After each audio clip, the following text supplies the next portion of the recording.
Ini adalah cerita tentang tak sengaja membetulkan atap rumah bule cantik Jepang ini. TKI asal Indonesia ini justru diajak menikah. Malam itu, langit desa kecil di Jawa Tengah berwarna pekat. Hanya suara jangkrik yang menemani langkah seorang pemuda bernama Rizal yang sibuk menyiapkan koper tuanya. Rumahnya sederhana, berdinding anyaman bambu, beratapkan genteng yang mulai rapuh. Di dalam kamar kecilnya, Rizal memandangi foto almarhum ayahnya yang terselip di bingkai kayu murah. "Pak, doakan Rizal ya. Besok Rizal berangkat, semoga bisa bantu ibu sama adik," bisiknya lirih sambil menahan tangis. Sejak ayahnya meninggal 3 tahun lalu, beban keluarga sepenuhnya jatuh ke pundak Rizal. Ia hanya lulusan SMA, kerja serabutan di desanya tak cukup untuk biaya sekolah adiknya dan obat-obatan ibunya. Maka, ia memberanikan diri mendaftar menjadi TKI di Jepang lewat program resmi yang katanya memberi gaji lebih besar. Di ruang tengah, Ibu Siti, ibunya, duduk di kursi kayu sambil menatap kosong ke arah jendela. Matanya bengkak karena terlalu sering menangis. Ketika Rizal keluar dari kamar membawa koper, ibunya mencoba tersenyum meski wajahnya tampak pucat. "Le, ibu tidak tega kamu jauh di negeri orang. Tapi kalau itu jalanmu, ibu cuma bisa berdoa semoga kamu selalu sehat." Rizal menaruh koper di lantai, lalu memeluk ibunya erat-erat. Tubuh ibunya terasa kurus dan rapuh. "Ibu jangan khawatir. Rizal janji tiap bulan kirim uang. Ibu jangan sampai sakit lagi. Adik juga harus sekolah tinggi. Biar Rizal yang kerja keras," ucapnya dengan suara bergetar.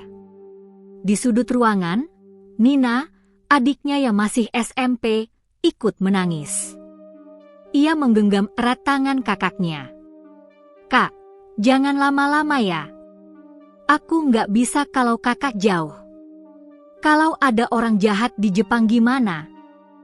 Rizal tersenyum, mengusap kepala adiknya. "Tenang, kakak kan kuat. Kalau ada orang jahat, kakak lawan. Kamu harus belajar rajin, biar suatu saat bisa bikin ibu bangga." Malam itu mereka bertiga makan bersama. Lauknya sederhana, nasi hangat, sambal, dan tempe goreng. Tapi suasananya berat. Hanya suara sendok beradu dengan piring yang terdengar. Di dalam hati masing-masing, ada rasa takut bercampur harapan. Keesokan harinya, suasana di bandara begitu ramai. Rizal yang hanya memakai jaket tipis warisan ayahnya, tampak kikuk di antara calon pekerja migran lain yang sebagian besar sudah terbiasa bepergian jauh.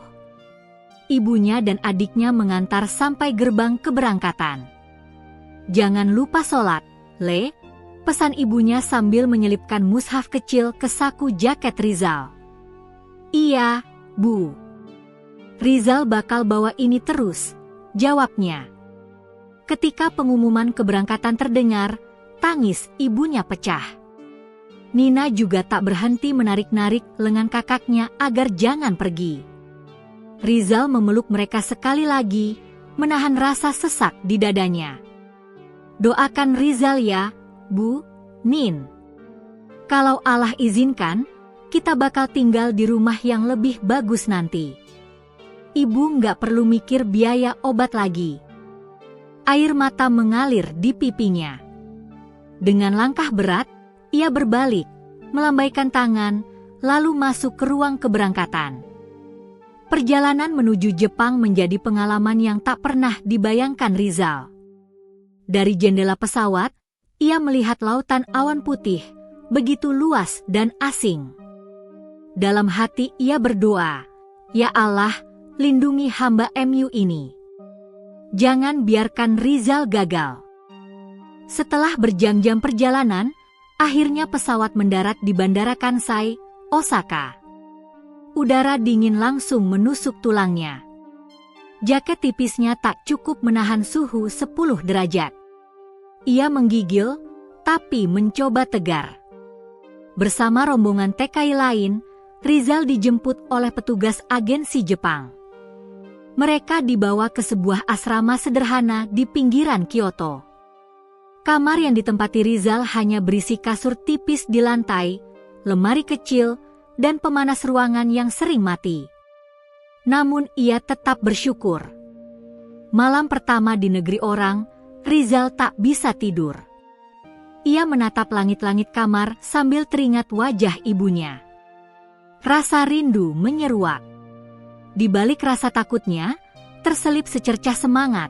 Ia ingin sukses, ingin membahagiakan keluarga. Hari-hari pertama kerja dimulai. Rizal ditempatkan di sebuah perusahaan konstruksi kecil. Tugasnya membantu memperbaiki rumah-rumah tua dan bangunan kecil. Tangan kasarnya terbiasa dengan kayu, semen, dan besi, namun cuaca dingin membuat semua terasa lebih berat. Bosnya, seorang pria Jepang paruh baya bernama Emer Sato, cukup tegas tapi adil. Kerja di sini harus cepat, teliti, dan disiplin, katanya dengan bahasa Jepang yang kaku, lalu diterjemahkan oleh seorang staf. Rizal hanya mengangguk meski belum mengerti penuh. Setiap hari Rizal bangun pukul 5 pagi, berangkat kerja dengan sepeda tua, lalu pulang sore hari dengan tubuh penuh debu. Sesampainya di asrama, ia langsung mencatat berapa yen yang bisa ia sisihkan untuk dikirim ke kampung. Meski hidup pas-pasan, ia merasa lega tiap kali membayangkan ibunya bisa membeli obat. Namun, jauh di lubuk hatinya, Rizal sering merasa sendiri. Bahasa Jepang masih sulit, teman-temannya kebanyakan sibuk dengan urusan masing-masing. Kadang ia duduk di jendela kamarnya, menatap lampu kota Kyoto yang berkelip. Apa aku bisa betah di sini? Apa aku sanggup? Tanyanya dalam hati.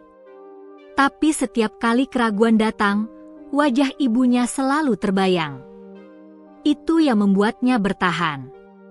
Sampai suatu sore, setelah berhari-hari bekerja, hujan deras turun mengguyur jalanan. Rizal pulang kerja sambil mengayuh sepeda tuanya, melewati sebuah kawasan rumah tradisional Jepang yang tenang. Di sanalah, ia melihat pemandangan yang akan mengubah hidupnya. Seorang wanita muda dengan kimono sederhana berdiri di teras rumah, kebingungan karena atap rumahnya bocor parah. Air hujan menetes deras ke dalam rumah.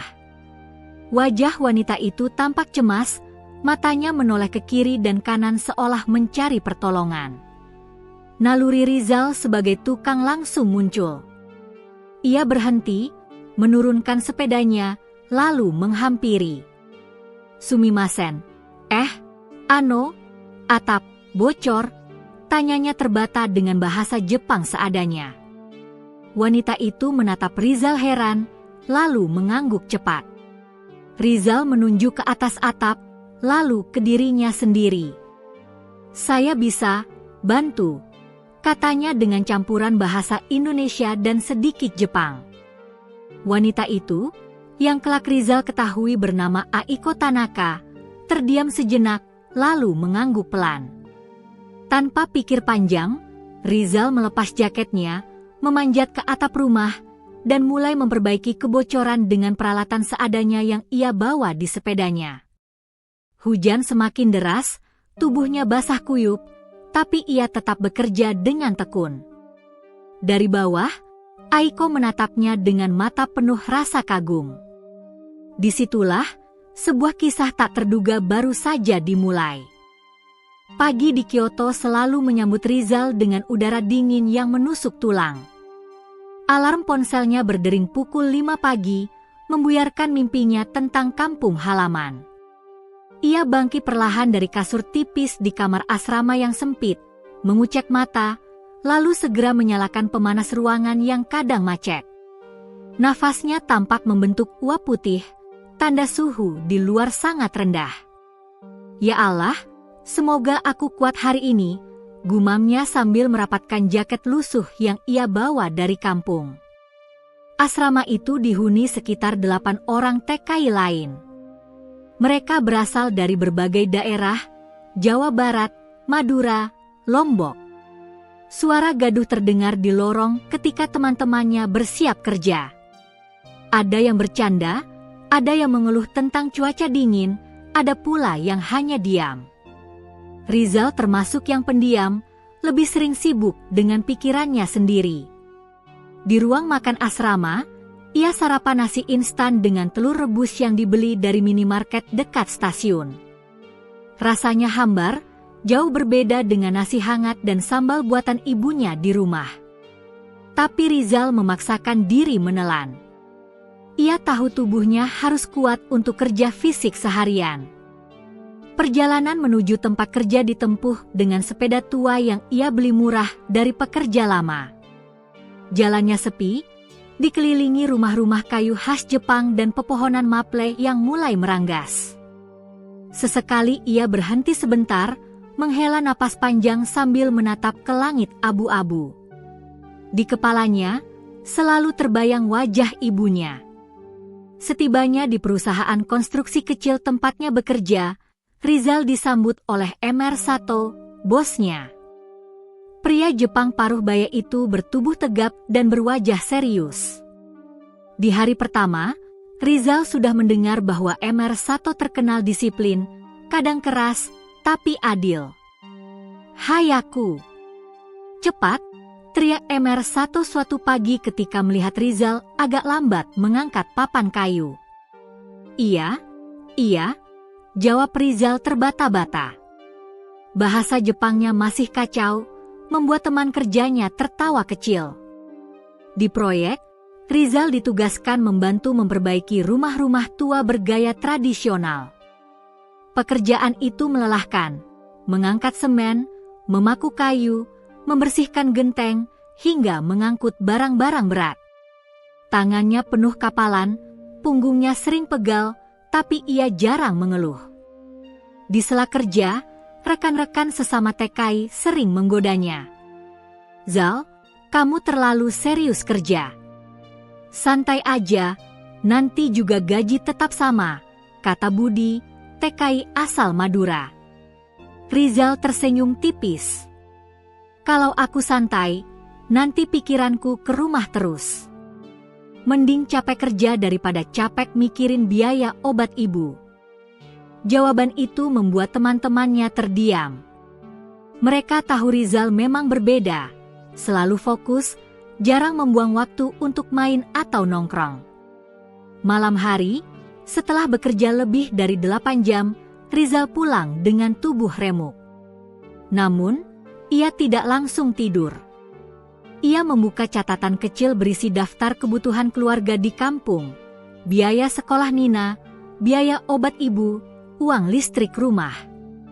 Setiap yen yang ia sisihkan terasa sangat berharga. Kadang, Rizal menelepon ibunya lewat aplikasi video call. Sinyal sering putus-putus, tapi suara ibunya sudah cukup mengobati rindunya. "Ibu sehat, Le?" tanya Rizal sambil tersenyum. "Alhamdulillah, agak pusing sedikit, tapi tidak apa-apa." "Kamu jangan terlalu capek kerja ya," jawab ibunya sambil batuk kecil. Rizal menahan air mata. "Nggak apa-apa, Bu. Doakan aja Rizal kuat di sini." Di saat-saat sepi, ia sering menatap foto keluarga yang ditempel di dinding asramanya. Rasa sepi menyergap, membuatnya sadar bahwa hidup sebagai TKI bukan hanya soal gaji besar, tapi juga perjuangan mental melawan kesendirian. Hari demi hari, Rizal mulai terbiasa dengan rutinitas. Namun, tantangan lain muncul, bahasa. Meski sudah ikut pelatihan singkat sebelum berangkat, ia masih sering bingung ketika Emer Sato atau rekan kerja Jepang berbicara cepat. Suatu kali, Emer Sato menyuruhnya mengambil kugi, paku, tapi Rizal malah membawa KB, papan dinding. Semua pekerja tertawa terbahak-bahak. Wajah Rizal memerah menahan malu. Malamnya, ia membuka kamus kecil dan berjanji akan belajar bahasa Jepang lebih giat. Selain bahasa, budaya juga menjadi tantangan. Di Indonesia, ia terbiasa makan bersama sambil ngobrol, tapi di Jepang, pekerja sering makan siang cepat dalam diam. Rizal merasa asing, tapi ia mencoba menyesuaikan diri. Sampai suatu sore, ketika pekerjaan selesai lebih awal, Rizal memutuskan pulang lewat jalan yang berbeda. Hujan rintik-rintik turun, membuat suasana Kyoto tampak sendu. Dari kejauhan, ia melihat sebuah rumah tradisional Jepang dengan halaman kecil penuh bunga yang basah oleh hujan. Di teras rumah itu, seorang wanita muda berdiri kebingungan sambil menatap atap rumahnya yang bocor. Air menetes deras ke dalam rumah, membasahi tatami. Wajahnya cemas, matanya menoleh ke sekitar seolah mencari pertolongan. Rizal berhenti mengayuh sepeda. Ada sesuatu yang membuatnya terpanggil untuk mendekat. Ia menaruh sepedanya di pagar, lalu berjalan ke arah wanita itu. "Sumimasen," suaranya pelan, agak ragu. Wanita itu menoleh, menatap Rizal dengan mata besar dan wajah cantik yang lembut. Rambut hitamnya tergerai, pipinya kemerahan karena udara dingin. "Atap bocor?" tanya Rizal dengan bahasa Jepang terbata. Wanita itu mengangguk cepat, terlihat lega karena ada yang mau membantu. Rizal menunjuk ke atas atap, lalu menunjuk dirinya sendiri. "Saya bisa bantu," katanya. Wanita itu tampak ragu sejenak, tapi kemudian tersenyum tipis. "Arigato," suaranya lembut. Dengan sigap, Rizal melepaskan jaketnya, memanjat atap rumah, dan mulai memperbaiki kebocoran menggunakan keterampilan yang ia pelajari dari pengalaman di kampung. Tangannya cekatan, meski hujan semakin deras mengguyur tubuhnya. Dari bawah, wanita itu memandanginya penuh rasa kagum. Ada ketulusan yang terpancar dari wajah Rizal, seorang laki asing yang rela basah kuyup demi menolong tanpa pamrih. Saat itulah, Rizal belum tahu bahwa pertemuan sederhana di bawah atap bocor itu akan mengubah jalan hidupnya selamanya. Hujan deras sore itu membuat udara Kyoto semakin dingin. Atap rumah kayu tua milik Aiko Tanaka menetes deras, merembes ke tatami ruang tamunya. Ia berdiri cemas, kedua tangannya merapat ke dada sambil menatap langit yang muram.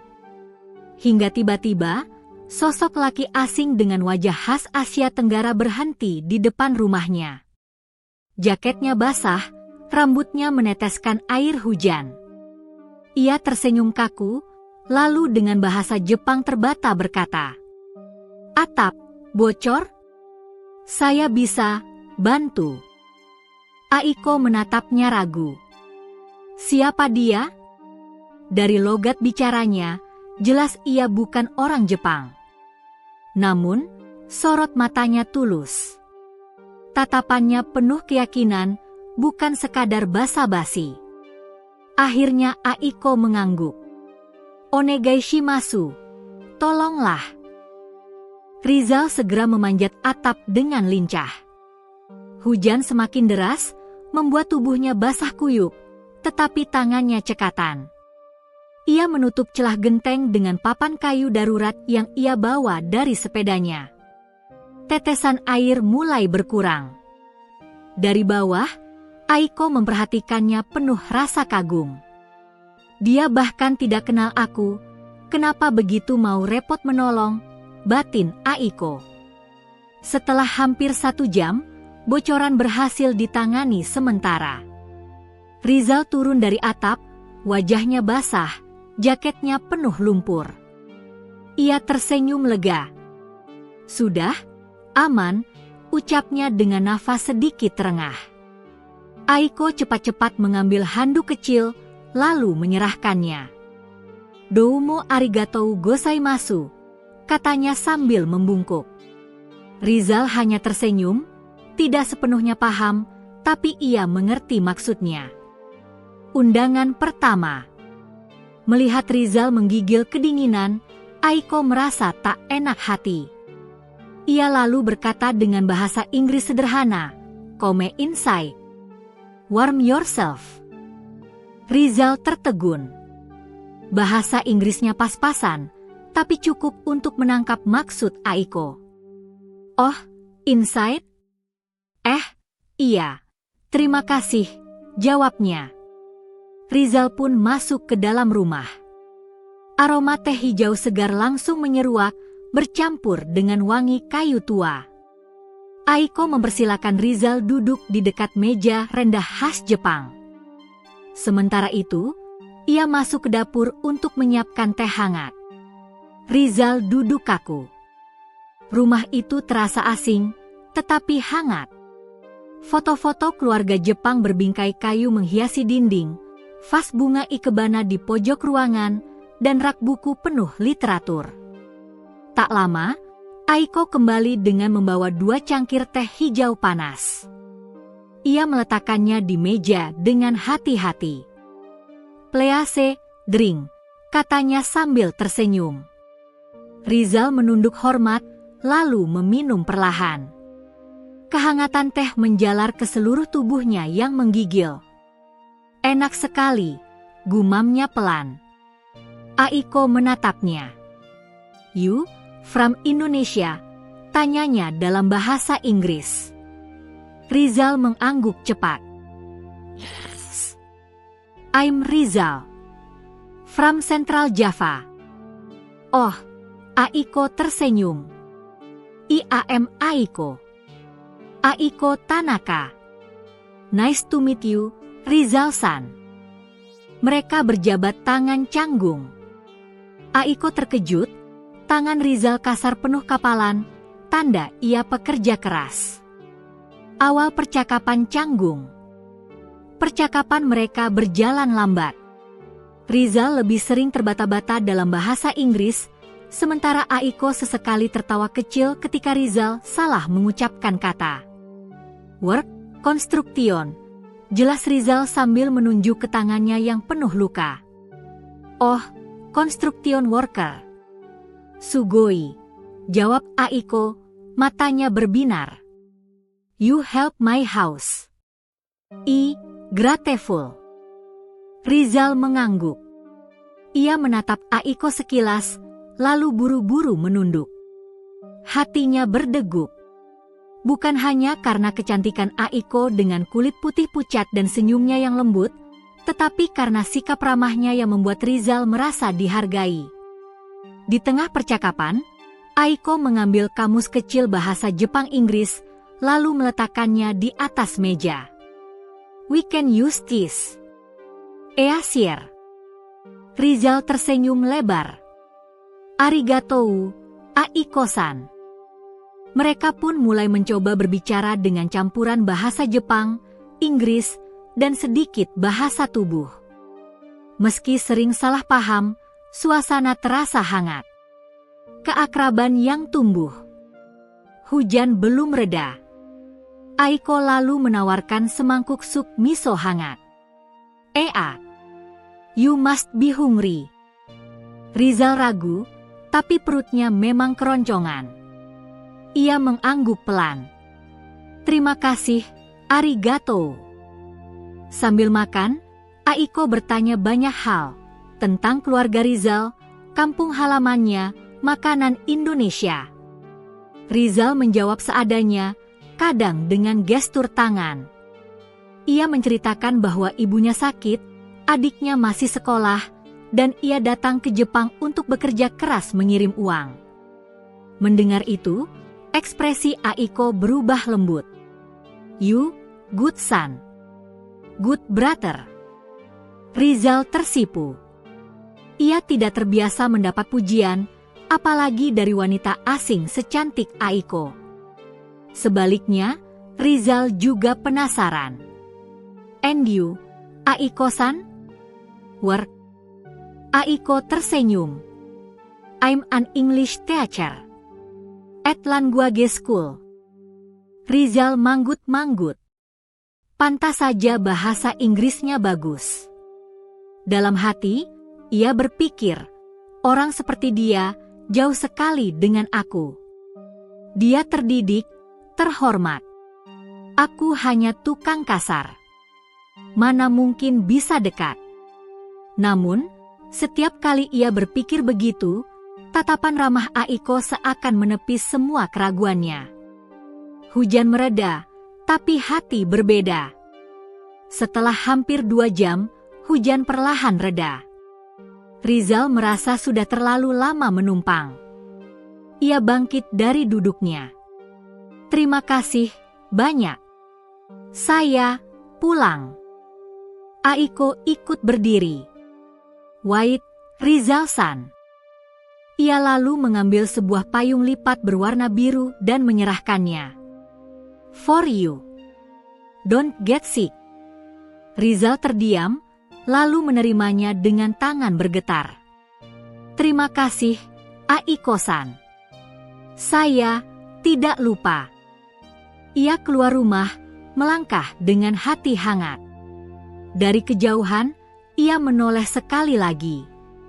Aiko masih berdiri di teras, melambaikan tangan. Senyum itu menancap dalam di hati Rizal. Saat mengayuh sepeda pulang, Rizal bergumam pelan, aku hanya bantu betulin atap, tapi kenapa rasanya seperti ada sesuatu yang lainnya?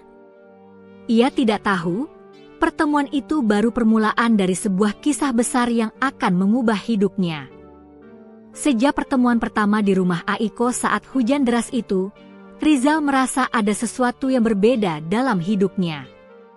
Setiap kali mengingat senyum Aiko atau caranya menatapnya dengan penuh perhatian, hatinya terasa hangat meski dingin Kyoto menggigit tulang. Hari-hari berikutnya, Rizal tetap menjalani rutinitasnya sebagai pekerja konstruksi. Namun, pikirannya sering melayang ke rumah Aiko. Ia mulai menanyakan pada teman sesama TKI jalan pintas menuju rumah wanita itu, walaupun tak ada tujuan jelas selain rasa penasaran. Pertemuan kedua. Suatu sore, ketika ia selesai membantu memperbaiki genteng di rumah lain, hujan ringan turun. Rizal memutuskan untuk kembali melewati jalan yang sama, dan benar saja, rumah Aiko tampak dari kejauhan. Ia melihat Aiko sedang menyapu halaman basah. Mata mereka bertemu. Rizal-san, sapa Aiko dengan nada ceria. Iya. Aiko-san, jawab Rizal canggung, wajah memerah. Tanpa banyak bicara, Aiko mempersilakan Rizal masuk ke teras rumah.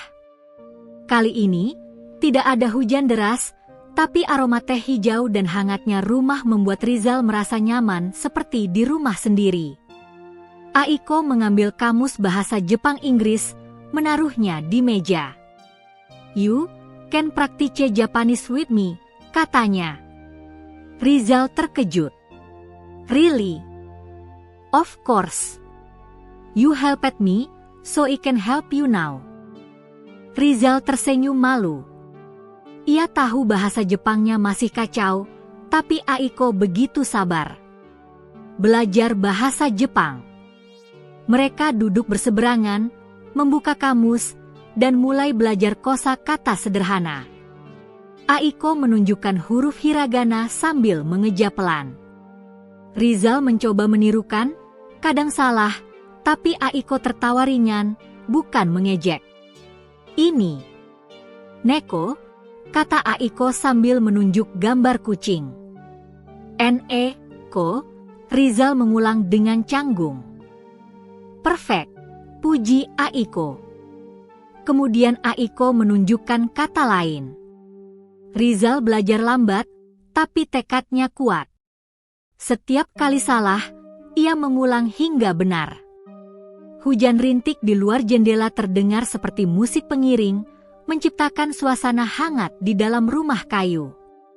Selama sesi belajar itu, mereka mulai berbagi cerita. Rizal menceritakan keluarganya, kehidupan desa, hingga alasan ia menjadi TKI. Aiko mendengarkan dengan penuh perhatian, sesekali bertanya dengan lembut, "How is your mother?" Rizal tersentuh. Tidak banyak orang asing yang peduli sampai sedemikian rupa. hatinya mulai terbuka. Membantu Aiko di rumah. Tidak hanya belajar bahasa, Rizal mulai membantu pekerjaan rumah Aiko. Ia memetik rumput yang mulai tumbuh di halaman, memperbaiki pagar kayu yang goyah, atau membawa kayu bakar untuk pemanas. Aiko terkejut dengan ketekunan Rizal. Ia bahkan beberapa kali berkata, "You really work hard. Not just for money, right?" Rizal tersenyum tipis, menunduk. "Yes, not just money. I just want to help." Aiko tersenyum hangat. Dalam hatinya ia mulai merasakan kekaguman terhadap Rizal. Seorang pria asing, sederhana, tapi penuh ketulusan. Keakraban yang tumbuh. Seiring waktu, kedekatan mereka semakin terasa. Setiap sore, Rizal mampir ke rumah Aiko sebelum pulang. Kadang mereka hanya duduk di teras, minum teh, mendengarkan suara hujan atau angin di pepohonan maple. Mereka juga mulai bertukar cerita tentang budaya masing-masing. Rizal menceritakan tradisi lebaran, nasi tumpeng, dan permainan tradisional di desanya. Aiko bercerita tentang festival Jepang, ikebana, dan kerajinan teh. Dialog mereka sederhana, tapi penuh tawa. Rizal belajar sopan santun Jepang, sementara Aiko belajar sedikit bahasa Indonesia dari Rizal. Pertemuan-pertemuan ini membuat mereka semakin nyaman satu sama lain. Rasa kagum yang tumbuh. Suatu sore, ketika Aiko menunjukkan cara membuat teh matcha, Rizal tersandung sedikit dan tumpah sedikit teh. Aiko tertawa, menepuk bahunya, dan berkata, "Don't worry. It's okay." Rizal tertawa kikuk, hatinya berdebar. Ia merasa senang bisa membuat Aiko tersenyum, walau hanya dengan hal kecil. Setiap kali Aiko tertawa, hatinya terasa hangat. Di sisi lain, Aiko mulai menyadari bahwa Rizal bukan sekadar TKI biasa. Ia tulus, sabar, dan pekerja keras. Bukan hanya itu, matanya juga memancarkan rasa hormat dan kasih sayang yang membuat Aiko merasa aman. Persahabatan dan ketulusan. Mereka pun mulai mengobrol tentang impian masing-masing. Rizal ingin menabung cukup uang untuk membawa ibunya ke Jepang suatu saat, atau membangun rumah yang lebih layak di desa. Aiko ingin mendirikan sekolah bahasa bagi anak-anak di kotanya. "Maip, so medai, your dream, my dream, can meet?" tanya Rizal hati-hati. Aiko tersenyum. "Yes, Maip. Why not?" Meski kata-kata mereka sederhana, pesan yang tersampaikan sangat dalam. Sebuah persahabatan yang tulus mulai tumbuh, perlahan tapi pasti, seperti benih yang ditanam di tanah subur. Penutup bab 4. Hari itu, Rizal pulang ke asrama dengan perasaan campur aduk. Ia tidak hanya merasa lega telah belajar sedikit bahasa Jepang, tapi juga bahagia karena bisa menghabiskan waktu bersama Aiko. Sementara itu, Aiko menatap jalan dari jendela, tersenyum sendiri. Sosok Rizal asing, tapi ada rasa nyaman dan aman yang tak bisa ia jelaskan.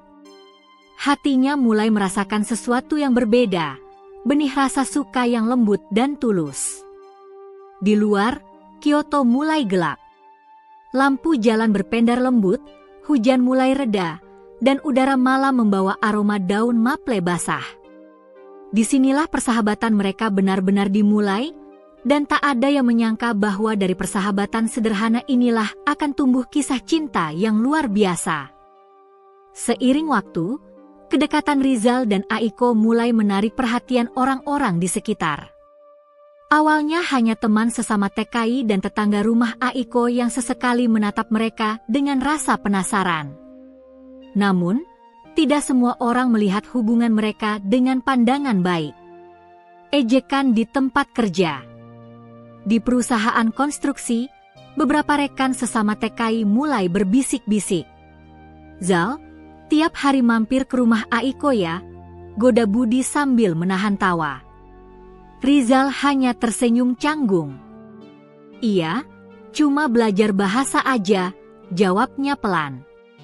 Namun gosip cepat menyebar. Teman lain mulai mengolok-oloknya. "Hahaha, tukang kasar kok mau sama bule cantik," ejek seorang pekerja. Rizal menunduk, menahan emosi. Ia tahu, sebagai TKI, ia tidak bisa membalas. Ia hanya bekerja keras dan berharap gosip itu berhenti sendiri. Rasa malu dan tekanan dari rekan kerja terkadang membuatnya ingin mundur. Tapi setiap kali ia mengingat wajah Aiko yang hangat dan tulus, ia merasa lebih kuat. Kecurigaan tetangga Aiko. Di sisi Aiko, kehidupan sosialnya juga mulai terguncang. Beberapa tetangga yang konservatif memandangnya aneh karena sering menerima kunjungan Rizal, seorang pekerja asing. "Kenapa selalu ada orang asing di rumah Tanaka-san?" gumam salah seorang tetangga sambil berbisik pada tetangga lain. "Ya, orang Jepang seharusnya hati-hati dengan orang luar," jawab yang lain, menambahkan komentar sinis. Aiko mendengar komentar itu dan merasa sedih. Ia ingin membela Rizal, tapi takut menimbulkan gosip yang lebih besar. Di sisi lain, ia juga tidak bisa menahan rasa kagumnya terhadap Rizal, yang selalu tulus menolong dan tidak peduli status sosial. Rintangan dari keluarga Aiko. Suatu hari, Aiko memutuskan untuk memperkenalkan Rizal pada keluarganya secara formal. Ia berharap ayah dan ibunya bisa memahami bahwa Rizal adalah orang baik. Namun, reaksinya jauh dari yang diharapkan. Ayah Aiko, seorang pria Jepang tegas bernama Emer Tanaka, menatap Rizal dengan tatapan skeptis. "Siapa kamu? Tukang konstruksi? Kamu mau dekat dengan putri saya?" tanyanya tegas. Rizal menunduk, menahan rasa gugup. "Iya, saya Rizal, dari Indonesia. Saya ingin belajar bahasa Jepang, dan saya ingin membantu keluarga Aiko-san," jawabnya pelan. Ibunya, Mrs. Tanaka, juga tampak ragu. "Rizal-san, kami menghargai niatmu, tapi budaya kita berbeda. Anak perempuan kami harus berhati-hati." Rizal hanya bisa membungkuk, menahan sakit hati. Di luar, Aiko menggenggam tangannya, mencoba memberi semangat. "Papa, I believe in him, he is kind. Please trust me." Namun ayahnya tetap keras kepala. "Trust, how? He is a foreign worker. What can he give her in the future?" Rizal menelan ludah. Ia sadar, ini bukan hanya soal perasaan, tapi juga soal kepercayaan, status sosial, dan budaya yang sulit diubah. Godaan dari lingkungan sekitar. Tidak hanya keluarga, lingkungan sekitar juga menimbulkan godaan dan ujian. Teman-teman TKI yang iri mulai menghasut Rizal. "Zal, jangan terlalu dekat sama dia. Banyak yang bilang bule itu hanya main-main sama TKI."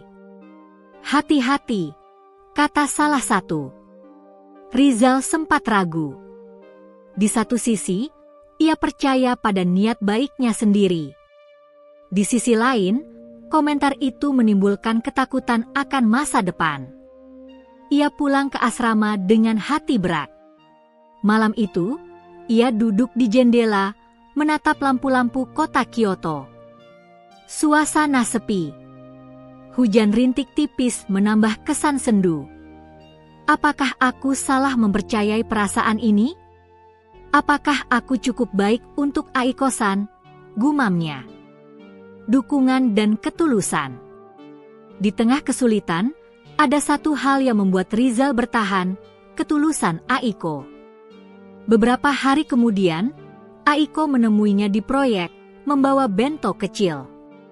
Rizal-san, Imade kiss for you. Eat, please, kata Aiko sambil tersenyum. Rizal terkejut, matanya berbinar. Arigato. Aiko-san, ucapnya pelan. Ia membuka kotak makan, aroma nasi dan ikan bakar membuat perutnya keroncongan. Tapi lebih dari itu, hatinya terasa hangat.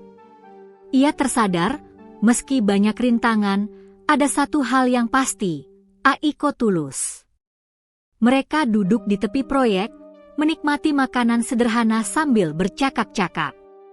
Aiko bertanya tentang keluarganya, sedangkan Rizal menceritakan kesulitan hidupnya sebagai TKI di Jepang. Saat itu, Rizal merasa lega. Meski dunia terasa berat, ada seseorang yang memahami dan peduli. Persahabatan mereka mulai berubah menjadi perasaan yang lebih dalam, meski belum sepenuhnya mereka sadari. Rintangan yang menjadi motivasi.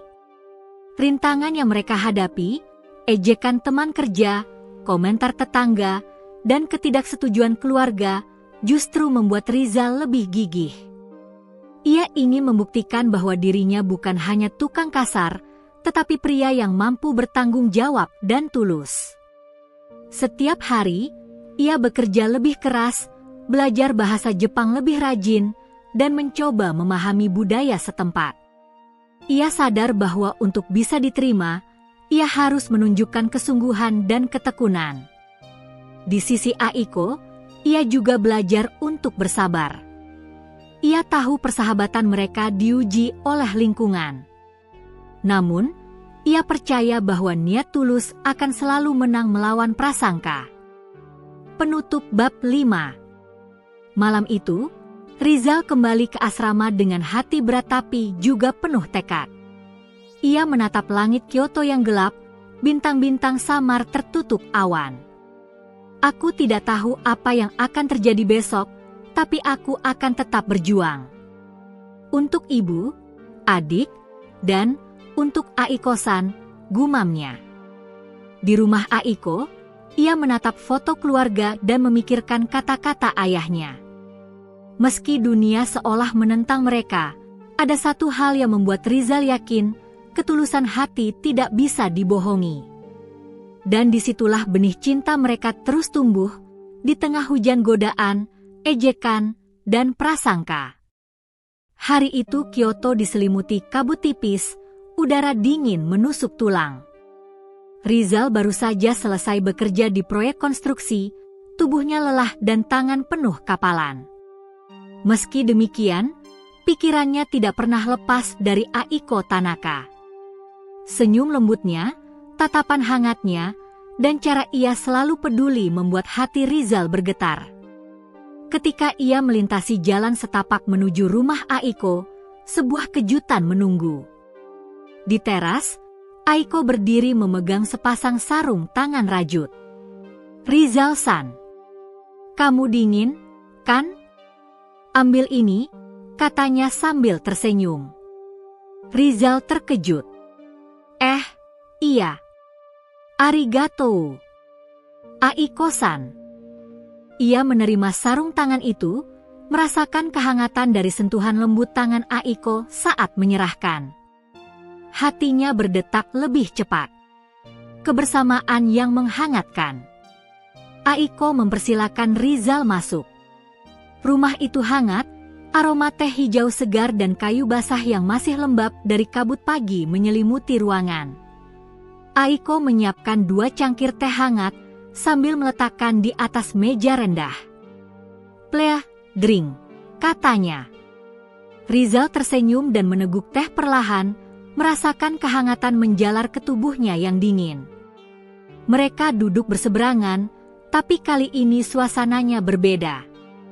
Ada ketenangan, kenyamanan, dan sebuah getaran halus yang membuat Rizal sulit menahan rasa gugup. "Terima kasih, selalu peduli," ucap Rizal dengan bahasa Jepang seadanya. Aiko tersenyum. "It's natural. You help me. I help you." Rizal tersipu. Ia sadar Setiap kali bersama Aiko, hati dan pikirannya terasa ringan, seolah beban hidup sebagai TKI jauh di kampung dan kesepian di Jepang menghilang. Belajar bahasa dengan sentuhan. Hari itu, Aiko memutuskan untuk mengajari Rizal kosakata baru dalam bahasa Jepang. Mereka menulis di papan kecil, mengulang pengucapan, dan tertawa ketika Rizal salah. Ko, kata Rizal sambil menunjuk gambar kucing. Haha, no, not eneko, but eneko. Koreksi Aiko sambil menepuk bahu Rizal dengan lembut. Rizal tersenyum kikuk. Hati kecilnya bergetar oleh sentuhan ringan Aiko. Ia mencoba menenangkan diri, tapi setiap kali mata mereka bertemu, ia merasa sulit menahan perasaan. Saat Aiko mengajari kata untuk hujan, ame, Rizal secara refleks menatap keluar jendela. Hujan tipis menambah suasana hangat di dalam rumah, namun membuat hatinya hangat karena kebersamaan ini. Kejutan dari Aiko. Tiba-tiba Aiko membuka kotak kecil berwarna merah muda dari meja. Rizal-san, ini untukmu, katanya sambil tersenyum malu. Rizal terkejut. Ia membuka kotak itu, dan di dalamnya terdapat gantungan kunci berbentuk bambu dengan ukiran huruf Jepang yang berarti ketulusan, Makoto. Ini untuk aku? Kenapa? Tanya Rizal sambil memegang gantungan kunci itu dengan tangan gemetar. Aiko tersipu. Because you are always sincere. I like your heart. Rizal menelan ludah. Kata-kata itu membuat dadanya berdebar. Ia belum pernah mendengar kata-kata semanis itu dari seorang wanita Jepang, apalagi dari Aiko yang cantik dan baik hati. Terima kasih. Aiko-san, aku senang, jawab Rizal terbata-bata, menahan emosi. Hati yang mulai terbuka. Sejak saat itu, kebersamaan mereka semakin hangat.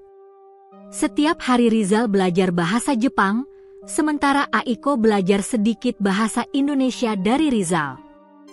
Mereka tertawa bersama, bercakap tentang budaya masing-masing, dan saling menceritakan impian. Rizal mulai membuka hati, berbagi cerita tentang ibunya, adiknya, dan harapannya untuk membangun rumah di kampung. Aiko mendengarkan dengan penuh perhatian, sesekali mengangguk dan tersenyum. Rasa kagum dan rasa suka mulai bertumbuh, meski mereka berdua masih segan untuk mengatakannya secara langsung. Setiap momen sederhana, minum teh bersama, belajar bahasa, atau berjalan di halaman rumah, terasa istimewa. Tantangan baru. Namun, dunia nyata tidak bisa sepenuhnya berhenti.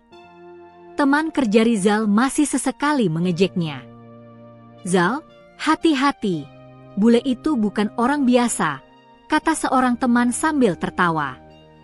Di sisi Aiko, komentar tetangga mulai terdengar lagi. Kenapa Putri Tanaka selalu menerima kunjungan orang asing? Jangan sampai hal ini. Meskipun demikian, Rizal dan Aiko semakin kuat. Mereka belajar bahwa kebahagiaan dan ketulusan hati jauh lebih penting daripada gosip atau prasangka orang lain. Momen romantis pertama. Suatu sore, hujan turun tipis saat Rizal membantu Aiko menyapu halaman. Tanah basah, daun maple berjatuhan di sekitar mereka. Saat Rizal membungkuk mengambil sapu, tangannya menyentuh tangan Aiko secara tidak sengaja. Mereka saling menatap. Waktu terasa berhenti. Hati Rizal berdetak kencang. Aiko tersenyum malu, wajahnya memerah. Maaf, kata Rizal terbata-bata. Aiko menggeleng. Tidak apa-apa. Rizal-san. Sekali sentuhan itu, ada getaran yang tidak bisa mereka abaikan. Meski sederhana, momen itu mengubah dinamika hubungan mereka. Hati yang tadinya hanya kagum dan hormat kini mulai merasakan sesuatu yang lebih dalam, perasaan suka yang lembut tapi nyata. Penutup bab 6. Malam itu, Rizal pulang ke asrama dengan hati hangat. Ia memandang lampu-lampu Kyoto yang berpendar lembut, menyadari bahwa kebahagiaan bisa datang dari hal-hal sederhana, tawa, perhatian, dan ketulusan.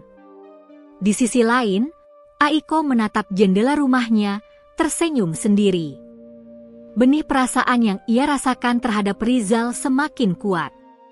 Sosok tukang kasar dari Indonesia itu bukan lagi sekadar TKI yang membetulkan atap rumahnya, tapi seseorang yang tulus, sabar, dan mampu membuat hatinya berdebar. Di tengah hujan tipis dan udara malam yang dingin, hati mereka berdua mulai merasakan sesuatu yang lebih dari sekadar persahabatan. Sebuah kisah yang lebih dalam dan penuh tantangan sedang menunggu mereka di depan. Seiring berjalannya waktu, kedekatan Rizal dan Aiko tidak bisa lagi disembunyikan. Di lingkungan sekitar, gosip mulai terdengar lebih lantang. Teman kerja Rizal, tetangga, bahkan sebagian kerabat Aiko mulai mempertanyakan hubungan mereka. Hal ini menjadi tekanan yang semakin nyata bagi keduanya. Tekanan dari teman dan lingkungan. Di proyek konstruksi, gosip teman-temannya semakin menjadi-jadi. Zal, jangan terlalu dekat sama bule itu. Bisa-bisa nanti kamu dipermalukan, kata salah seorang teman sambil menepuk pundak Rizal. Tapi saya cuma teman, belajar bahasa, Rizal menjawab pelan, menahan rasa kesal. Namun ejekan itu tidak berhenti di situ. Teman lain mulai berseloroh. Hahaha, tukang kasar kok mau sama putri orang kaya Jepang. Bisa-bisa nanti ditolak mentah-mentah. Rizal menunduk, menahan emosi. Ia merasa kecil dan cemas. Ia tahu, sebagai TKI biasa, posisinya jauh dari kata ideal di mata orang-orang di sekitarnya. Di sisi lain, tetangga Aiko mulai menyebar komentar. Kenapa Tanaka-san selalu menerima kunjungan orang asing? Apa dia serius dengan orang itu? Jangan sampai memalukan keluarga. Mendengar hal itu, Aiko merasa sedih. Ia ingin membela Rizal, tapi takut menimbulkan gosip lebih besar. Ketidaksetujuan keluarga Aiko. Konflik terbesar muncul ketika Aiko memutuskan mempertemukan Rizal dengan keluarganya lagi. Kali ini, ia ingin berbicara lebih serius. Ayahnya, Mr. Tanaka, menatap Rizal tajam. Siapa kamu? Tukang konstruksi dari Indonesia? Apa niatmu pada putriku? Tanyanya tegas. Rizal menunduk, menahan gugup. Saya, Rizal, dari Indonesia. Saya ingin membantu keluarga Aiko-san, dan saya tulus mencintai dia. Ibunya, Mrs. Tanaka, menambahkan dengan lembut namun tegas. Rizal-san, kami menghargai niatmu, tapi budaya kita berbeda. Anak perempuan kami harus berhati-hati. Aiko mencoba membela. Papa, I trust him. He is kind, sincere. Please give him a chance. Namun Mr. Tanaka tetap keras. How can I trust someone like you? What can you offer her future? Rizal menelan ludah, menunduk, tapi hatinya tidak gentar. Ia sadar, ia harus membuktikan kesungguhan, bukan hanya kata-kata. Rasa tidak aman dan keraguan. Malam harinya, Rizal duduk di jendela asramanya, menatap lampu-lampu Kyoto yang berpendar. Hatinya campur aduk. Ia merasa lelah, tapi juga tidak ingin menyerah. Apakah aku cukup baik untuk Aiko-san? Apakah aku mampu menghadapi keluarga dan lingkungan yang menentang? Gumamnya. Di sisi lain, Aiko juga mengalami dilema. Ia tahu hatinya ingin dekat dengan Rizal, tapi tekanan keluarga dan komentar tetangga membuatnya ragu. Ia takut jika hubungannya dengan Rizal memunculkan masalah yang lebih besar. Dukungan dan motivasi. Di tengah konflik ini, satu hal yang membuat Rizal dan Aiko tetap kuat, ketulusan hati mereka terhadap satu sama lain. Beberapa hari kemudian, Aiko menemuinya di proyek konstruksi, membawa kotak bento berisi makanan hangat. "Rizal-san, makanlah. Jangan biarkan perasaanmu berat," katanya sambil tersenyum. Rizal tersenyum tipis. "Arigato, Aiko-san. I will try my best." Mereka duduk di tepi proyek, menikmati makanan sederhana. Suasana hangat itu membuat Rizal merasa lega. Ia menyadari, meski dunia menentang mereka, ada satu hal yang pasti, ketulusan hati mereka lebih kuat daripada prasangka orang lain. Keputusan sulit, tekanan lingkungan, keluarga, dan teman-teman membuat Rizal dan Aiko harus mengambil keputusan penting. Mereka sadar, hubungan mereka tidak bisa berjalan normal jika selalu tersembunyi dan diselimuti ketidaksetujuan. Suatu sore, Rizal mengajak Aiko berjalan di Taman Maple. Daun-daun merah berguguran, angin sepo-sepo menerpa wajah mereka. "Aiko-san, aku tidak bisa terus seperti ini. Aku ingin jujur kepada keluarga dan semua orang. Tapi aku juga takut mereka menolak," kata Rizal dengan suara pelan. Aiko menggenggam tangannya. "Rizal-san, aku juga takut. Tapi kita tidak bisa lari dari perasaan kita. Kita harus berani. Aku percaya denganmu." Rizal menatap mata Aiko yang tulus. Hatinya mantap. "Baiklah, kita lakukan bersama. Aku akan buktikan kesungguhanku." Mereka berdua saling tersenyum. Keputusan itu bukan hanya tentang cinta, tapi juga tentang keberanian menghadapi dunia yang penuh prasangka dan rintangan. Tekad dan harapan. Hari itu menjadi titik balik. Mereka berdua sadar, perjalanan cinta mereka tidak akan mudah. Akan ada ejekan, tekanan, dan ujian yang lebih berat. Namun, ketulusan hati dan rasa saling percaya membuat mereka yakin bisa melewati semua itu. Rizal memutuskan untuk lebih giat bekerja, menabung, dan belajar bahasa Jepang dengan serius. Ia ingin membuktikan pada keluarga Aiko bahwa ia bukan hanya tukang kasar, tapi pria yang bertanggung jawab dan mampu menjaga Aiko dengan baik. Aiko pun bertekad mendukung Rizal, meski harus menghadapi tekanan keluarga dan masyarakat. Ia percaya bahwa perasaan tulus akan selalu menang melawan prasangka dan ketidaksetujuan. Penutup bab 7. Malam itu, Kyoto diterangi lampu jalan yang lembut.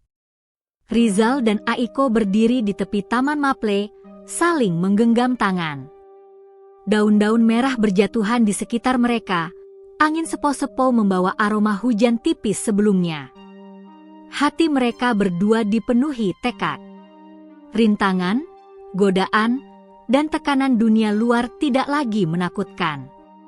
Mereka tahu, selagi hati mereka tulus dan saling percaya, mereka bisa menghadapi apapun. "Rizal-san, kita akan melaluinya bersama," kata Aiko. "Iya, Aiko-san." "Bersama," jawab Rizal mantap.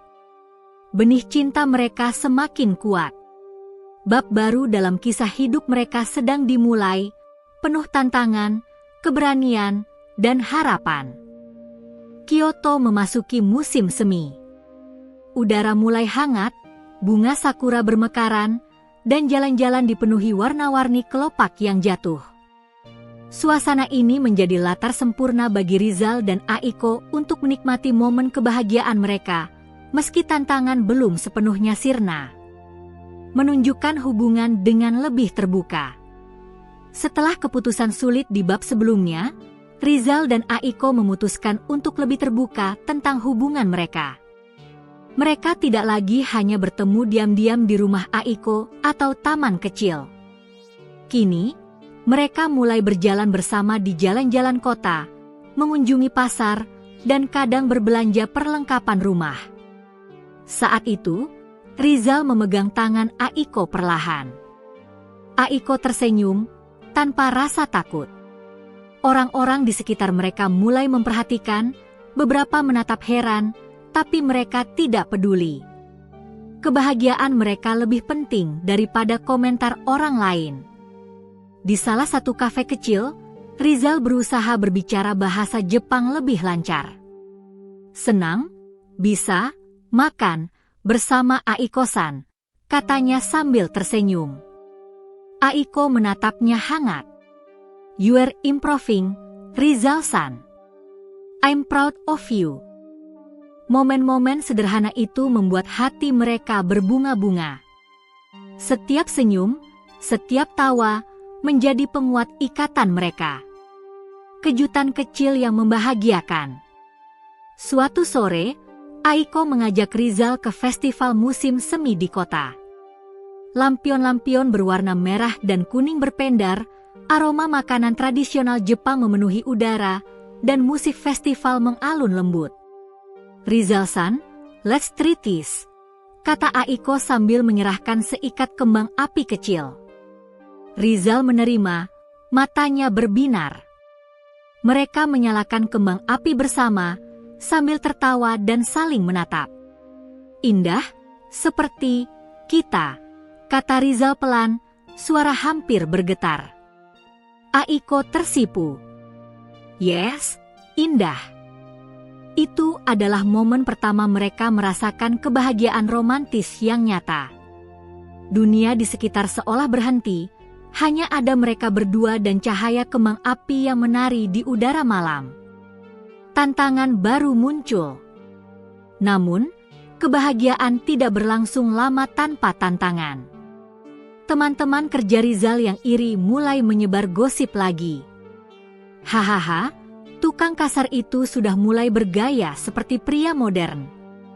Aiko-san pasti main-main dengannya," ejek seorang teman sambil tertawa.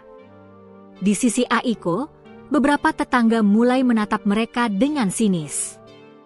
"Kenapa Putri Tanaka selalu terlihat bersama orang asing? Jangan sampai ini menjadi masalah besar bagi keluarga kami," gumam tetangga sambil berbisik ke orang lain. Mendengar hal itu, Aiko merasa sedih. Ia tahu dunia luar penuh prasangka, tetapi ia tidak ingin menyerah pada kebahagiaan yang ia rasakan bersama Rizal. Konflik dengan keluarga kembali. Hari berikutnya, Emer Tanaka menuntut pertemuan lagi dengan Rizal. "Kamu pikir ini main-main? Apa kamu serius dengan putriku?" tanyanya tegas. Rizal menunduk, menahan rasa gugup. Rizal, saya tulus mencintai Aiko-san dan ingin menjaganya," jawabnya pelan tapi mantap. Ibunya, Mrs. Tanaka, menambahkan, "Kami menghargai perasaanmu, tapi budaya kita berbeda. Bagaimana masa depan putri kami?" Aiko menatap ayahnya, menahan emosi. "Papa, aku sudah dewasa. Aku tahu apa yang kuinginkan. Aku percaya pada Rizal-san. Mohon beri dia kesempatan." Emer Tanaka terdiam sejenak. Ia tidak sepenuhnya setuju, tapi melihat kesungguhan Aiko, hatinya sedikit melunak. Rizal membuktikan kesungguhannya. Untuk membuktikan keseriusannya, Rizal bekerja lebih keras dari sebelumnya. Ia belajar bahasa Jepang lebih rajin, membantu tetangga dengan pekerjaan kecil, dan selalu menunjukkan sikap sopan serta hormat. Suatu hari, ia menolong seorang lansia menurunkan barang dari toko. Aiko menyaksikan dari kejauhan, tersenyum. Ia tahu Rizal bukan hanya pekerja keras, tapi juga orang baik hati. I told you, kata Aiko sambil menepuk bahu Rizal. Your heart so kind. Rizal tersipu. I just want to do the right thing for you and your family. Momen dekat yang menguatkan. Suatu malam, mereka duduk di balkon rumah Aiko, menatap kota Kyoto yang berpendar. Angin sepo-sepo membawa aroma bunga sakura. Rizal-san, aku bahagia bisa bersamamu, kata Aiko lembut. Rizal menatap mata Aiko, hatinya berdebar. Aku juga. Aiko-san, aku janji akan selalu jujur dan tulus padamu. Mereka saling menggenggam tangan. Tidak ada kata-kata lain yang dibutuhkan. Kebahagiaan mereka sederhana tapi dalam. Itu adalah momen ketika mereka menyadari, meski dunia menentang, cinta tulus mereka mampu bertahan. Persiapan masa depan. Dengan tantangan yang semakin nyata, Rizal dan Aiko mulai memikirkan masa depan. Mereka berbicara tentang rencana hidup bersama, cara menghadapi keluarga, dan impian yang ingin dicapai. Rizal-san, suatu hari, aku ingin kita punya rumah sendiri, tidak besar, tapi hangat, kata Aiko. Rizal tersenyum. Aku juga, aku ingin membangun rumah sederhana, untuk ibu dan adikku, dan untuk kita nanti.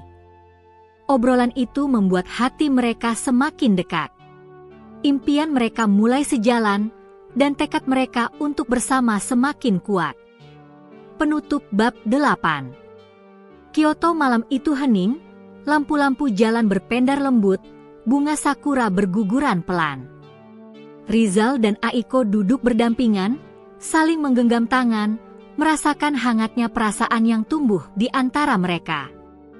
Meski tantangan baru terus muncul, gosip, prasangka, dan ketidaksetujuan sebagian orang, kebahagiaan sederhana yang mereka rasakan menjadi kekuatan yang nyata. Di tengah dunia yang terkadang keras dan tidak adil, mereka belajar satu hal, ketulusan hati, keberanian, dan cinta yang tulus mampu menghadapi apapun. Benih cinta mereka semakin kuat. Momen bahagia ini bukan hanya tentang tawa dan senyum, tapi juga tentang tekad, kesabaran, dan keyakinan bahwa mereka bisa bersama menghadapi dunia. Musim semi mulai beranjak ke musim panas di Kyoto. Udara semakin hangat, namun hidup Rizal dan Aiko menghadapi tekanan yang tak kalah panas dari matahari. Gosip, skeptisisme keluarga, dan komentar sinis tetangga semakin intens. Bab ini menjadi puncak konflik sebelum menuju resolusi. Gosip dan tekanan lingkungan. Beberapa minggu terakhir, gosip di lingkungan sekitar semakin liar. Teman-teman kerja Rizal tidak hanya mengolok-oloknya, tetapi mulai menebar cerita palsu. Zal, kamu serius mau nikahi bule itu? Semua orang bilang dia main-main sama TKI, kata salah satu teman sambil menahan tawa. Rizal menahan emosi, tapi hatinya mulai gelisah. Ia sadar, setiap langkah yang ia ambil selalu menjadi bahan obrolan orang lain. Di sisi Aiko, beberapa tetangga mulai mengeluh kepada keluarganya. Putri Anda terlalu sering terlihat bersama orang asing. Ini bisa merusak reputasi keluarga, kata seorang tetangga kepada Mr. Tanaka. Situasi ini membuat Aiko merasa tertekan. Ia mencintai Rizal, tapi harus menghadapi realita dunia luar yang tidak selalu berpihak. Ketidaksetujuan keluarga yang memuncak. Mr. Tanaka mengundang Rizal ke rumah untuk berbicara serius.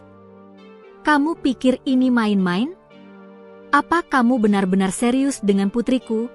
Tanya Mr. Tanaka tegas, matanya menatap tajam. Rizal menunduk, menahan gugup. Rizal, saya tulus, mencintai Aiko-san dan ingin menjaganya.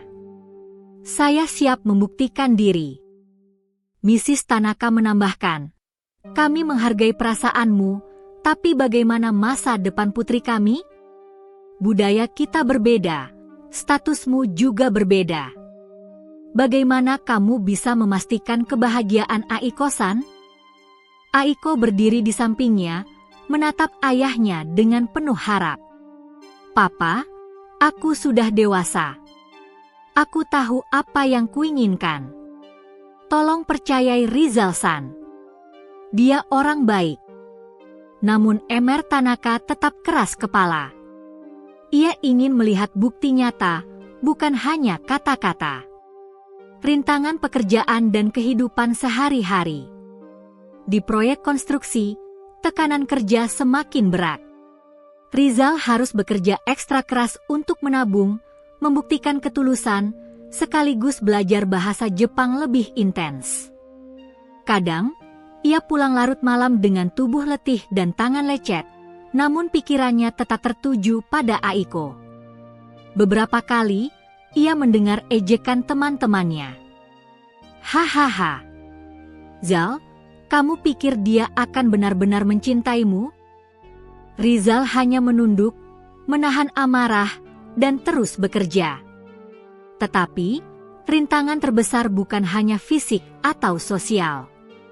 Kadang hatinya dilema, mempertanyakan apakah ia benar-benar cukup untuk Aiko. Kejadian yang menguji hubungan. Suatu hari, Aiko menerima kabar dari teman lama di Jepang bahwa seorang pria kaya dan mapan tertarik padanya. Pria itu berasal dari keluarga terpandang, berbeda jauh dengan Rizal yang seorang TKI. Aiko, dia menawarkan masa depan yang pasti, hidup nyaman, dan stabil, kata teman itu sambil tersenyum. Aiko merasa cemas. Ia sadar dunia nyata penuh pilihan sulit. Namun hatinya tetap tertuju pada Rizal. Ia tahu, kebahagiaan sejati bukan soal harta atau status, tapi ketulusan hati dan cinta yang tulus. Ia memutuskan untuk memberi Rizal kesempatan membuktikan kesungguhan. Rizal membuktikan kesungguhan. Rizal mengetahui kabar itu dari Aiko. Ia merasa dunia seperti menantang kesungguhannya. Malam itu, ia duduk di jendela asramanya, menatap lampu-lampu kota, dan merenung. Aku tidak punya harta, tapi aku punya ketulusan. Aku tidak punya status tinggi, tapi aku punya tekad. Aku harus membuktikan bahwa cintaku sungguh tulus, gumamnya. Esok harinya, Rizal membawa hadiah sederhana, sebuket bunga sakura yang dipetik dari taman kota. Ia menemui Aiko di rumah. Aiko-san, aku mungkin bukan orang kaya, tapi hatiku tulus. Aku mencintaimu bukan karena status atau harta, tapi karena kamu orang yang luar biasa, kata Rizal sambil menunduk. Aiko tersenyum, matanya berkaca-kaca. Ia merasakan ketulusan Rizal begitu nyata. Tanpa ragu, ia meraih tangan Rizal. Rizal-san, aku percaya padamu. Hatimu yang tulus lebih berharga daripada apapun, kata Aiko lembut. Momen itu menjadi titik balik. Semua rintangan, gosip, dan tekanan terasa tidak sebanding dengan ketulusan mereka. Pengakuan hati yang membebaskan. Malam itu, mereka duduk di balkon rumah Aiko, melihat lampu-lampu Kyoto yang berpendar lembut. Angin sepo-sepo membawa aroma bunga sakura. Rizal-san, aku mencintaimu, kata Aiko akhirnya dengan suara lembut tapi mantap. Rizal terkejut dan hatinya berdebar. Ia menatap mata Aiko dan dengan suara pelan tapi tegas berkata, Aiko-san, aku juga mencintaimu, lebih dari yang bisa aku ungkapkan. Mereka saling tersenyum, saling menggenggam tangan, dan rasanya dunia di sekitar seolah berhenti. Semua rintangan terasa ringan, karena hati mereka kini saling terbuka. Harapan baru dan tekad bersama. Dengan pengakuan hati ini, Rizal dan Aiko merasa lebih kuat. Mereka menyadari bahwa perjalanan mereka tidak akan selalu mudah, tapi selama mereka saling percaya dan tulus, mereka bisa menghadapi apapun. Rizal bertekad untuk terus bekerja keras, menabung, dan belajar bahasa Jepang lebih baik, agar suatu hari bisa menunjukkan kepada keluarga Aiko bahwa ia benar-benar layak. Aiko pun bertekad mendukung Rizal, menghadapi tekanan keluarga dan lingkungan, serta menjaga cinta mereka tetap tulus. Mereka mulai merencanakan masa depan bersama, berbicara tentang impian rumah sederhana, kehidupan yang harmonis, dan keluarga kecil yang hangat. Penutup bab 9. Kyoto malam itu hening, lampu-lampu jalan berpendar lembut, dan aroma bunga sakura masih terasa di udara hangat. Rizal dan Aiko berdiri di balkon, saling menggenggam tangan, menatap langit yang gelap tapi indah. Mereka tahu rintangan masih ada, gosip, ketidaksetujuan keluarga, dan tekanan sosial. Namun satu hal yang pasti, ketulusan hati dan cinta mereka mampu menghadapi semua itu. Benih cinta mereka kini telah menjadi pohon yang kuat, menembus badai dan prasangka dunia. Rintangan terbesar telah mereka lewati, dan sekarang hati mereka saling terbuka sepenuhnya, menunggu bab terakhir yang akan membawa resolusi dan kebahagiaan. Kyoto memasuki musim panas penuh sinar matahari hangat. Setelah melalui rintangan, gosip, dan skeptisisme keluarga, Rizal dan Aiko akhirnya menapaki babak baru dalam hidup mereka, babak yang penuh harapan, kebahagiaan, dan cinta yang tulus. Mendekati keluarga. Setelah pengakuan hati di bab sebelumnya, Rizal memutuskan untuk menghadapi keluarga Aiko dengan bukti nyata tentang kesungguhan dan tanggung jawabnya. Ia menabung dari pekerjaannya, belajar bahasa Jepang lebih intens, dan membantu tetangga di lingkungan sekitar.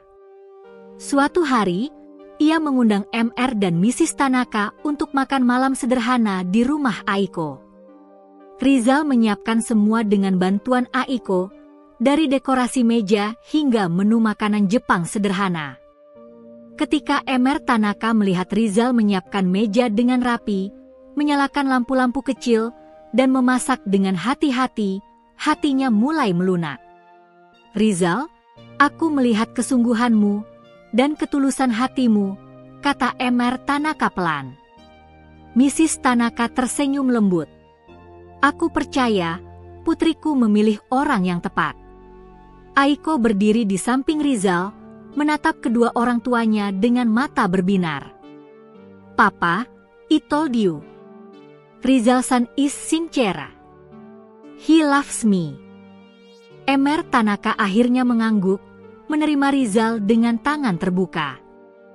Keluarga yang sempat skeptis kini memahami bahwa cinta tulus tidak mengenal status atau asal-usul. Kebahagiaan bersama. Setelah diterima keluarga, Rizal dan Aiko merasa lebih bebas untuk menunjukkan kebahagiaan mereka. Mereka berjalan bersama di jalan Kyoto, tertawa, berbagi cerita, dan menikmati musim panas yang hangat. Mereka juga mengunjungi Taman Sakura lagi, kali ini bukan untuk rahasia, tetapi sebagai pasangan yang bahagia. Rizal memetik seikat bunga sakura untuk Aiko. Ini, untukmu, sebagai simbol awal baru kita, kata Rizal. Aiko tersenyum dan menerima bunga itu dengan hangat. Angyu. Rizal-san. I love you. Mereka duduk di bangku taman, melihat matahari terbenam. Dunia terasa damai, seolah semua kesulitan yang mereka hadapi sebelumnya hanyalah bayangan yang kini sirna. Rencana pernikahan. Setelah beberapa bulan, Rizal dan Aiko mulai merencanakan pernikahan mereka. Mereka memutuskan untuk menggabungkan budaya Indonesia dan Jepang dalam acara sederhana tapi hangat, agar keluarga dan teman dekat bisa ikut merasakan kebahagiaan mereka. Aiko mengajarkan Rizal cara mengenakan kimono, sementara Rizal memperkenalkan Aiko pada beberapa tradisi Indonesia, seperti siraman dan doa bersama keluarga. Proses ini mempererat hubungan mereka, bukan hanya sebagai pasangan, tapi juga sebagai jembatan antara dua budaya. Tantangan terakhir sebelum bahagia. Meskipun keluarga Aiko sudah menerima, beberapa teman kerja Rizal masih skeptis. Mereka bertanya, apakah kamu yakin bisa menjaga Aiko-san? Apa yang bisa kamu berikan selain cinta? Rizal hanya tersenyum. Ia sadar, tidak semua orang akan memahami, dan itu tidak masalah. Yang penting adalah ketulusan dan usaha yang telah ia tunjukkan. Pada akhirnya, tindakan berbicara lebih keras daripada kata-kata. Rizal terus bekerja keras, menabung, belajar bahasa, dan selalu menunjukkan cinta dan perhatian kepada Aiko. Orang-orang di sekitarnya akhirnya mulai menghormati dan menerima hubungan mereka. Hari pernikahan. Hari yang ditunggu-tunggu tiba. Rumah keluarga Tanaka dihiasi bunga sakura dan lampion merah muda. Rizal mengenakan setelan tradisional Indonesia yang sederhana tapi elegan, sementara Aiko mengenakan kimono cantik berwarna merah muda dengan hiasan bunga sakura. Keluarga, teman dekat, dan tetangga berkumpul untuk menyaksikan. Emer Tanaka menepuk bahu Rizal sebelum prosesi. Jaga putriku dengan baik. Rizal-san, katanya hangat. Rizal tersenyum penuh rasa syukur. I will, sir. I promise. Prosesi pernikahan berjalan lancar. Mereka saling mengucapkan janji, menukar cincin, dan saling tersenyum dengan mata berbinar. Saat Rizal mencium tangan Aiko sebagai simbol cinta dan hormat, banyak tamu yang tersentuh oleh ketulusan mereka. Kehidupan baru. Setelah pernikahan, Rizal dan Aiko memutuskan tinggal bersama di sebuah rumah sederhana dekat Kyoto. Rumah itu tidak besar, tapi hangat, dipenuhi tawa dan cinta.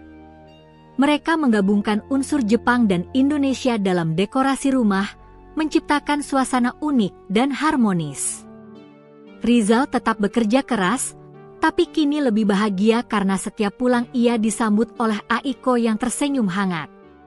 Aiko juga terus belajar bahasa Indonesia, mencoba memahami budaya Rizal, dan mereka saling mendukung dalam segala hal. Pesan bahagia. Kisah Rizal dan Aiko menjadi inspirasi bagi banyak orang di sekitar mereka. Bahwa cinta tidak mengenal batas budaya, status sosial, atau prasangka orang lain. Ketulusan hati, kesabaran, dan keberanian untuk menghadapi rintangan dapat membawa kebahagiaan sejati. Di taman belakang rumah mereka, Rizal dan Aiko duduk berdampingan, menatap matahari terbenam. Rizal memegang tangan Aiko erat. Aiko-san, aku bersyukur karena kita bisa bersama, ucap Rizal lembut. Aiko tersenyum, menatapnya hangat. Aku juga. Rizal-san, cinta kita nyata, dan aku bahagia. Mereka tersenyum, saling menggenggam tangan, dan dunia di sekitar mereka terasa penuh kedamaian. Bunga sakura berguguran pelan, simbol awal baru, cinta tulus, dan kebahagiaan yang akhirnya mereka raih. Penutup. Kyoto malam itu tenang, lampu-lampu kota berpendar lembut, dan aroma bunga sakura masih terasa di udara hangat. Rizal dan Aiko duduk di balkon rumah mereka, menatap langit gelap tapi indah. Benih cinta yang dulu sederhana kini telah tumbuh menjadi pohon kokoh yang mampu menembus badai rintangan dan prasangka dunia. Mereka belajar bahwa cinta sejati lahir dari ketulusan, kesabaran, dan keberanian untuk menghadapi apapun bersama. Dengan tangan saling menggenggam, mereka siap melangkah ke masa depan. Masa depan yang penuh cinta, kebahagiaan, dan kehidupan baru yang mereka bangun bersama, antara budaya, tantangan, dan impian yang kini menjadi kenyataan.